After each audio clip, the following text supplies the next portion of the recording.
Так, доброе утро. 20 мая 2023 года. Погода города Санкт-Петербург. Сейчас у нас 9 часов 30 минут и плюс 13 градусов. Очень тепленько, нету ветра абсолютно.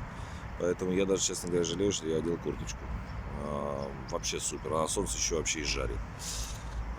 Ветра нету. Осадков, по-моему, вообще не предвидится. Небо голубое. Ай-яй-яй, какая классная погода для гуляний, проведения времени и своего досуга на улице. Не могу просто не нарадоваться. Буквально прошла, сколько получается, месяц. Да не, месяц, наверное, все-таки. Ну, может быть, чуть-чуть меньше месяца. Наверное, недели 3.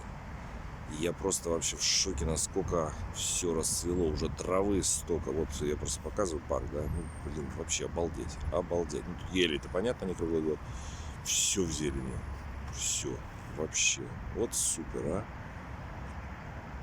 Классно. Буквально за короткий период времени превращается все в такие прекрасные места. Ничего себе, там и травы столько. Прям, ну, просто полноценное лето, я не знаю, лето даже слабо сказано. Круто, круто, круто, круто. Короче, на улицу. Все на улицу, все гуляют, шашлыки. Я не знаю, просто потрясающая погода, потрясающая. Значит, так, что у нас 20 мая интересненького? Значит, сегодня, по-моему, Всемирный день виски, если я не ошибаюсь. Соответственно, ну, что, хороший очень напиток, прекрасный, поэтому можно себя побаловать. Но советую, конечно, делать это сегодня вечером. А я выделяю день сегодня, день калмыцкого чая. Это зеленый чай.